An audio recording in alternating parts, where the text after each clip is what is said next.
কোথায় গিয়ে যেন সরকার আমাদের এই যে ডিপ্রেশন, আমাদের এই আর্তনাদকে এনজয় করছে। অ্যাকচুয়ালি এই চুনকালিটা কোড আনকোড ওই দুর্নীতিবাজদের গালে দিয়েছি আমরা। আর সাথে যে চাবুকের কষাঘাত, এই চাবুকের কষাঘাতটা আমরা হয়তো কষ্ট পেয়েছি, আমরা নিজের শরীরে সেটাকে বহন করেছি, কিন্তু এটা আসলে এই সিস্টেমে কষাঘাত। পর্ষদ বসবে, সেই টেবিলে শিক্ষামন্ত্রী, মুখ্যমন্ত্রী, শিক্ষা সচিব, আইনজীবী, বিচারক একদিনে মিটে যাবে। কিন্তু কই, সরকারের তো কোনো রকম আমরা সহযোগিতামূলক মনোভাব এখনো দেখিনি। এসএসসিতে কিন্তু ভুয়ো হঠাৎ বলছে ভুতুড়ে চাকরি করছে তারা। আচ্ছা, একটা সহজ প্রশ্ন আপনারা বলুন, এটা কোনোদিন হয়? তার মানে কি কোথাও গিয়ে এই অবৈধ নিয়োগ অর্থাৎ ক্রেতা শিক্ষক তৈরি করা একটা সিস্টেম বা মেশিনে পরিণত হয়েছে?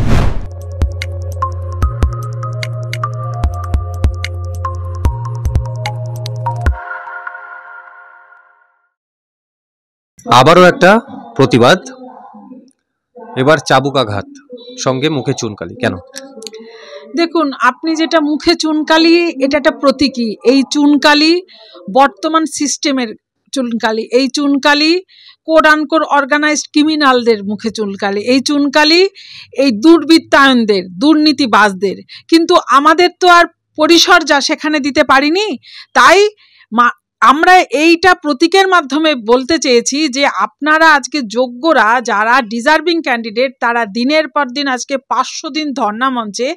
আর যদি আমাদের পাশ থেকে দেখেন তাহলে 2014 আর 2024 10টা বছর এর দায় কে নেবে? একটা সহজ প্রশ্ন, নোটিফিকেশন কে দিয়েছে? বারবার একটা প্রশ্ন ওঠে যে এটা বিচারাধীন। বিচারালয়ের কারণে দেখবেন সরকার পক্ষ থেকে, পর্ষদ থেকে আমাদের এইভাবে ইন্টারপ্রেট করা হয় বিষয়টা, কিন্তু সম্পূর্ণ বিচারাধীন এবং আইনের জট। আইনের জটটা কেন হবে? একদম সহজ কথা, নোটিফিকেশনের ভিত্তিতে আমরা এক্সাম দেবো, যারা কোয়ালিফাই করব তারা চাকরি করব, যারা কোয়ালিফাই করব না তারা পরবর্তী নিয়োগ প্রক্রিয়ায় আবার নিজেকে প্রুভ করার চেষ্টা করব। এটা একটা সুন্দর, একটা সুস্থ প্রসেস। কিন্তু একদল সরকারি প্রতিষ্ঠানে বসে আধিকারিক সহ মন্ত্রী এর সাথে জড়িত না, অ্যাকিউজড না হলে সে তো আর জেলের ভাত খাচ্ছে না।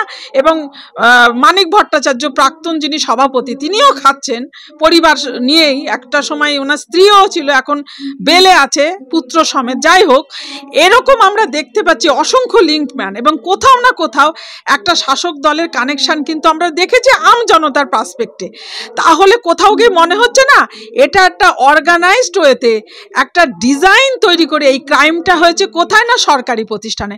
আপনারা বলুন, আমরা সাধারণ চাকরি প্রার্থী, আমরা প্রান্তিক ঘরের ছেলে মেয়ে, আমাদের হাতে অর্থও নেই, আমরা সামান্য লেখাপড়ার দৌলতে আমরা এই চাকরিটা অ্যাচিভ করব অ্যাকর্ডিং টু আওয়ার মেরিট। কিন্তু দেখা যাচ্ছে যে সেই চাকরিগুলোকে খোলা বাজারে নিলামে বিক্রি হয়েছে। আজ তা কার্যত প্রমাণিত। কেন বললাম? আগে বাক কমিটির রিপোর্ট বেরিয়েছে, ইদানিং রিসেন্টলি আপনারা দেখেছেন 94 জন কিন্তু প্রাথমিক পর্ষদ তাদেরকে বরখাস্ত করেছে এই করাপশনের কারণে। এবং এরকম অসংখ্য। এবং এই করাপশনকে ঢাকার জন্য কি করেছে? ওএমআর শিট বেআইনিভাবে রিসাইকেল করেছে, নাম্বারগুলো ঠিকঠাক করে রাখিনি, এক্সেল ফরম্যাটে রেখেছে যাতে কিনা যখন তখন বদলে দেওয়া যায়। থার্ডলি কি করেছে দেখুন, এইটা যখন কোর্টের আইনের ইয়েতে বলা হচ্ছে রিভিল করতে, প্যানেল প্রকাশ করতে, তারা চলে যাচ্ছে সুপ্রিম কোর্টে। প্রত্যেকটা ক্ষেত্রে বোঝা যাচ্ছে যে রন্ধে রন্ধে দুর্নীতি। তারপরেও বিন্দুমাত্র সদিচ্ছা দেখাচ্ছে না সরকার। কোথায় গিয়ে যেন সরকার আমাদের এই যে ডিপ্রেশন, আমাদের এই আর্তনাদকে এনজয় করছে। কারণ তারা ভাবছে এরা সাধারণ ঘরের, এরা না পারবে অর্থে, না পারবে প্রতিপত্তিতে, না পারবে ক্ষমতায়। প্রত্যেক দিন ক্ষমতার দম্ভে তারা আমাদেরকে পিষে মারছে, কিন্তু আমরা তো তা মানব না। কারণ এটা একটা গণতান্ত্রিক রাষ্ট্র, তারই একটা অঙ্গরাজ্য পশ্চিমবঙ্গ। এখানে আইন মোতাবেক শাসন চলবে। শাসক তার নিজের মতন করে পরিচালনা করবে, এটা হতে পারে পারবে না। তাই আপনি যে বললেন না যে চুনকালিটা, অ্যাকচুয়ালি এই চুনকালিটা কোড আনকোড ওই দুর্নীতিবাজদের গালে দিয়েছি আমরা। আর সাথে যে চাবুকের কষাঘাত, এই চাবুকের কষাঘাতটা আমরা হয়তো কষ্ট পেয়েছি, আমরা নিজের শরীরে সেটাকে বহন করেছি, কিন্তু এটা আসলে এই সিস্টেমে কষাঘাত। আগামী দিনে যদি সরকার এই বিষয়ে যদি সদর্থক ভূমিকা না নেয়, আন্দোলন কিন্তু তীব্র থেকে তীব্রতর হবে। বিকজ আমরা ডিজার্ভিং ক্যান্ডিডেট, এবং দিনের আলোয় আজকে প্রকাশিত যে হ্যাঁ দুর্নীতি হয়েছে, এটা কিন্তু কার্যত অ্যাডমিট হয়েছে। তা সত্ত্বেও সরকারের কেন উদাসীনতা? আজকে যদি সরকার একদম সদিচ্ছা দেখায়, আপনি এসে খবর করবেন, আপনি বলবেন হ্যাঁ তাই তো একদিনে মিটে গেল। কেন কথাটা দাবি করছি? দেখুন, বারবার বলছি যে আমরা সরকারি প্রতিষ্ঠানে বসে দুর্নীতি হয়েছে, তাহলে কোন জায়গায় কজনকে কত টাকায় চাকরি বিক্রি করেছে সেটা তথ্য আছে। তাহলে সেইটা যদি প্রকাশ করে দেওয়া হয়, সেইটা যদি সেই তথ্যগুলোকে দেওয়া হয়, তাহলে একদম পর্ষদ বসবে সেই টেবিলে, শিক্ষামন্ত্রী, মুখ্যমন্ত্রী, শিক্ষা সচিব, আইনজীবী, বিচারক, একদিনে মিটে যাবে। কিন্তু কই, সরকারের তো কোনো রকম আমরা সহযোগিতামূলক মনোভাব এখনো দেখিনি। কারণ একটা জিনিস আমাদের একটা খুব খটকা লেগেছিল, একটা প্রকাশ্য একটা জনসভায় মুখ্যমন্ত্রী কোড আনকোড কারোর চাকরি খাবেন না কথাটা, তো সেই সময় একজন সিটিং জাজকে উল্লেখ করে উনি দাদা বলে অ্যাড্রেস করে বলেছিলেন।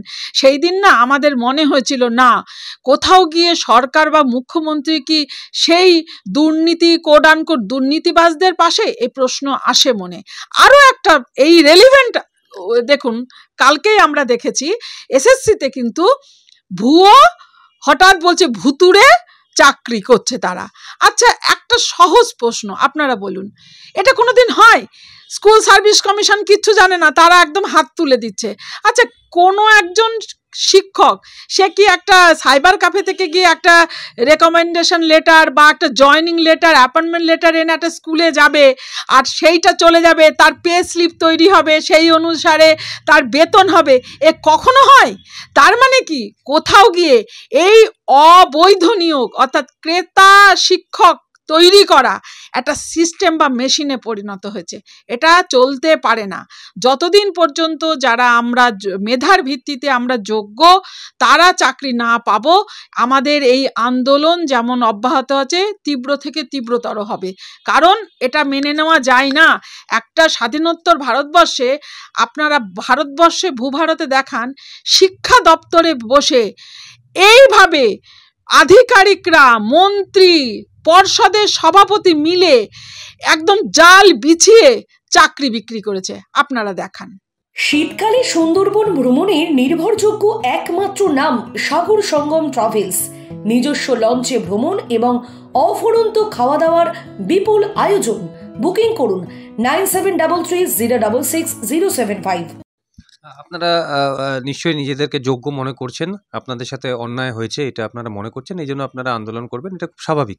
কিন্তু বিচারপতি গঙ্গোপাধ্যায় তিনিও তো আপনাদের আইনি লড়াই লড়বার উপদেশ দিয়েছেন এই রাস্তায় ধর্ণা ছেড়ে, কিন্তু তা সত্ত্বেও আপনারা কালকে আপনাকে যথেষ্ট উত্তেজিত লেগেছিল কালকে। এখানে আমার মনে হয় ব্যক্তিগত পরিসর থেকে বলছি, স্যার কিন্তু কখনো বলেননি রাস্তার ধর্ণা অবস্থানকে তোমরা মুছে ফেলে তোমরা আইনের দরজায় আসো। তিনি বলেছিলেন প্যারালাল আমাদেরকে যেতে, কারণ দুর্নীতি হয়েছে। আবারও বলছি, কেন বলেছিলেন কথাটা? দুর্নীতির কারণে। এবং দেখুন, আপনি যেমন বলছেন, আজকে তো আমরা দিনের পর দিন দেখতে পাচ্ছি বিচারপতিদের অবজারভেশন যদি যারা শাসন কার্য পরিচালনা করছে তাদের মনোপুত না হয়, তারা কিন্তু তাদের ব্যক্তি পরিসরকেও কিন্তু ছাড়ছে না। এটা এমনকি সুপ্রিম কোর্ট অবধিও যাচ্ছে। এটা তো আমরা মানে এ কথার বলার অপেক্ষা রাখে না। তাই কোথাও গিয়ে যেন আমরা সেখান থেকেও শক্তি পাচ্ছি যে আজকে বিচারপতিরাও কোথাও গিয়ে এই লড়াইয়ে সামিল হওয়াতে তাদের ব্যক্তিগত পরিসরগুলোকেও আক্রমণের সম্মুখীন হতে হচ্ছে। তা আমরা তো কোন ছাড়, আমাদেরকে তো তারা করবে, কিন্তু আমরা শক্তি পাচ্ছি। তারা যদি ন্যায় দেওয়ার জন্য তারাও ব্যক্তিগত পরিসর থেকে আক্রান্ত হয়, তাহলে আমরা যারা ন্যায্য এ দাবি হকের চাকরি, এটা কোনো দয়া ভিক্ষা দান নয়, সেখান থেকে কেন পিছপা হব? দার্জিলিংয়ে চা বাগান ঘেরা কমলালেবুর গ্রাম সৌরিনীতে এবং দাওয়াইপানিতে ঘরে বসেই কাঞ্চনজঙ্ঘার দৃশ্য উপভোগ করতে আড্ডাহাট হোমস্টে বুক করুন 9836499678 নম্বরে। কি হবে বড়জন? আপনারা কি আন্দোলনের ঝাঁজ ভবিষ্যতে বাড়াবার চিন্তা ভাবনা করছেন? হ্যাঁ, সরকার যদি দিনের পর দিন আমাদের এই ডিপ্রেশনকে এনজয় করে, সরকার যদি আমাদেরকে একেবারে পিঁপড়ের মতন মেরে ফেলার ব্যবস্থা করে, তাহলে আমাদের আন্দোলন ছাড়া আর পথ কি আছে? কেন বলছি, দেখুন আমাদেরও তো অর্থনৈতিক ক্যাপাবিলিটি সে জায়গায় নেই যে আমরা ওই বড় বড় উকিল রাখবো, যারা ওই ক্রেতা শিক্ষক থেকে শুরু করে পর্ষদ থেকে শুরু করে তারা সব সময় দেখা গেছে বড় বড় অর্থের বিনিময়ে তারা বড় বড় উকিল রাখছে। আমরা কোথায় পাবো? আমাদের রাস্তার আন্দোলনই চলবে, কারণ এটা ডেমোক্রেটিক স্টেট, এটা কিন্তু বুঝতে হবে। এই আপনারা কি মনে করছেন যে সুস্থ স্বাভাবিক আন্দোলনের মাধ্যমে আর সম্ভব নয়? কোথায় এখনো তো এখনো আমরা বলছি, বারবার আবেদন করেছি আপনাদের মাধ্যমে বিভিন্ন আন্দোলনে, সরকার যদি সদুত্তর দেয় এক্ষুনি এই সমস্যা মিটে যাবে। আপনি এসে খবর করবে, আবারও বলছি, কারণ এখানে বসবে মুখ্যমন্ত্রী, শিক্ষামন্ত্রী, পর্ষদ, আইনজীবী, বিচারপতি, টেবিলে দুধ কা দুধ পানি কা পানি আলাদা হয়ে যাবে, এবং যারা ডিজার্ভিং ক্যান্ডিডেট তারা স্কুলে যাবে। একদম সহজ।